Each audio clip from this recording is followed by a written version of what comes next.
What a... And g'day viewers. Welcome to 2023. We hope that you had a great and safe festive season, and we would like to wish you all an amazing year ahead. In this week's episode, we talk about the living dead and what happens when you are here among the living dead. And no, we're not talking about zombies.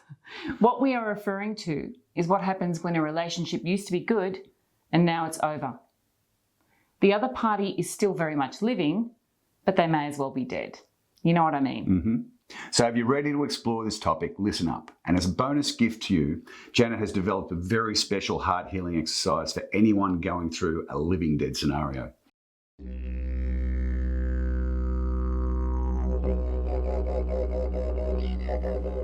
What a... G'day. And welcome to this week's episode we've called The Living Dead. Ooh, are we getting all Stephen King here? Not quite. Let me explain. Over the Christmas break, I saw an interesting, gritty Irish movie, part film noir, part black comedy. It was called The Banshees of Inisherin.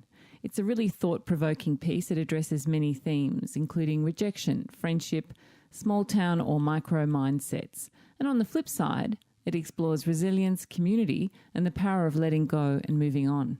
When I got home, Mitch, you asked me the question, tell me about the movie. However, it was one of those, you kind of have to see it to talk about it. It's been a couple of weeks now and I'm still processing various elements of it, as well as the Irish landscape, which is a visual feast and very fitting to the story. It is a really interesting movie and I highly recommend. Anyway, enough of the movie review and on to this week's episode, which was sort of generated from thinking about this film.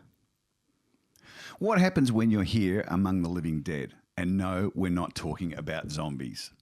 What we're referring to is what happens when a relationship used to be good and it's now over, and the other party is still very much living, but they may as well be dead. You know what I mean? I sure do. Estrangement, which is derived from the Old French to treat as a stranger, is very common. And in some cases, when there's been abuse, either emotional or physical, it is mandatory. However, there are so many cases where the abandoned party has no idea why they were severed from the relationship, or they've been severed unjustly. The other party is still living, but may as well be dead. I remember our first date, Mitch. Way back in the 80s, we were at the great little cocktail bar in Carlton called Clickety's. Oh, just bringing back memories, of course. I remember that so well, Jenny. And remember, I bought you a red wind cheater from there as a memento, which to this day, amazingly, is still in perfect condition. Correct, logo's still there. And both our girls still wear it often, even though Clickety's is long gone. And our conversation that night just ran freely, like we'd known each other all our lives, didn't it? Yeah, it did. And remember we started chatting about our families and I'd said my mum died when I was 4 and you said your dad died when you were very little too. And I thought, there you go, our first thing in common. We lost parents very early. That is until many years later we discovered that your dad was very much alive, just in another country and not alive in your life. Mitch, do you want to share how you felt when you found that out? Yeah, I had so many different feelings to process. You know, I had shock, sadness, even a little betrayal. But also, interestingly, I wasn't really that surprised when I really thought about it. I suppose it would have been nice to know the truth from the outset.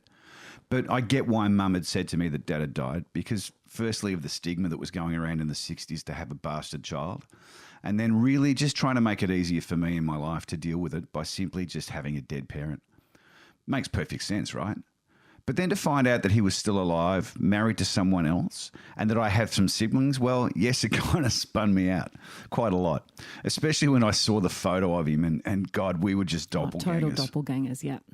But as you know, I'm always fairly pragmatic about things, and I was really pragmatic about this whole part of my life. And so I thought, well, he hasn't been in my life to this point. He hadn't made an effort to even acknowledge me. So I thought, it really just doesn't matter. I don't need him in my life. But you convinced me to reach out to him. So I wrote a letter to him and introducing me, you and our kids, and made it really clear that I didn't want anything other than just to get to know him. Unfortunately, I received no response. So at that point, for me, the story's finished. It's over.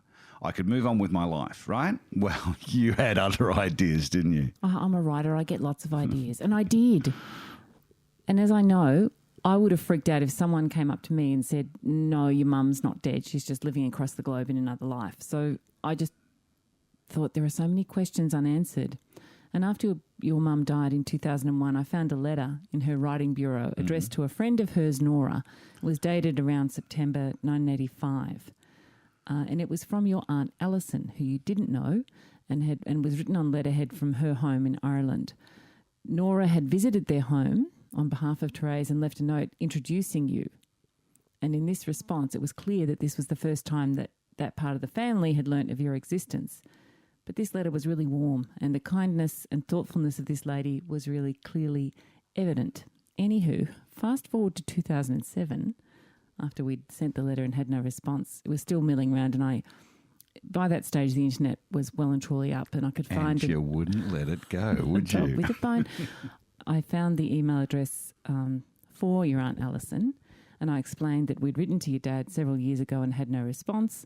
However, I wanted this paternal side of your family to know about you, Mitch, that you're a great bloke and a wonderful dad and a fantastic husband.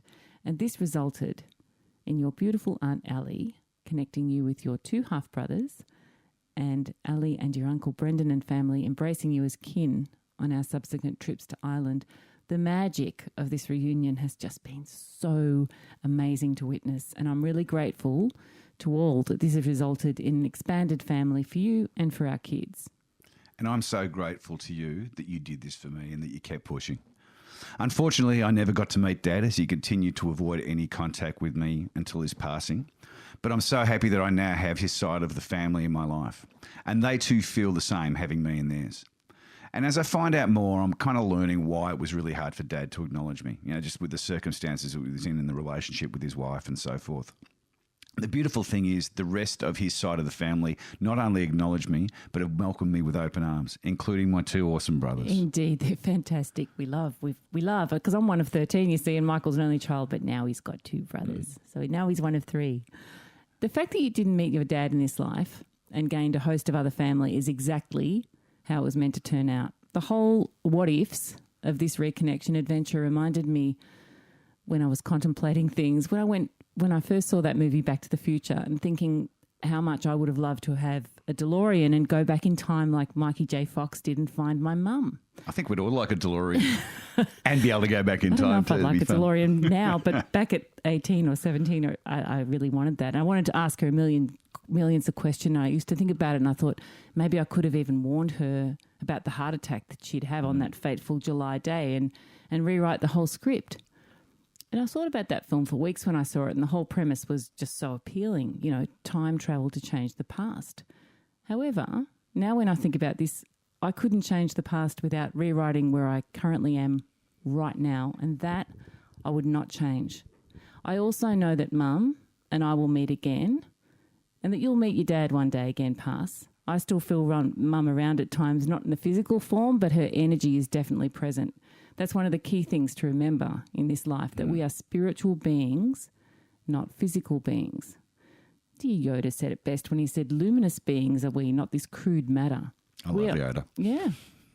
Wisdom of the Yoda. We're all spiritual beings in a physical body experiencing this life on Earth.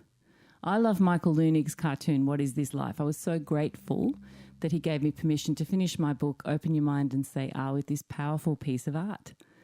Dealing with the living dead situation, back to the living dead, calls on us to do two things. One, to be aware that some people going through this have no understanding of the situation. They're actually blindsided. And number two, it calls for all of us to be empathetic to their plight. And empathy is listening, holding space for and not probing. Just be understanding if you've got someone in your life going through this. Don't try and solve the problem.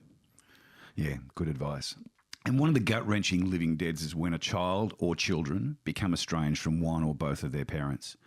And this can be in the form of many ways. A bad breakup where, and I use this term very, very loosely, the winning partner poisons the mind of the kids to the point that they completely burn the estranged parent. Or when a child just decides that something has happened in the relationship between them and the parents and they just move on and basically deny their parents' existence. It's really sad. It is really so sad. And we've got quite a number of friends and friends' families who are in this position. And when I say in this position, I mean they're still in this position for over 15, 20 years. In fact, one of them, and it was a close mate's sister, she just decided to move on from her family 30 years ago and has never been in contact with either parents or her brother since.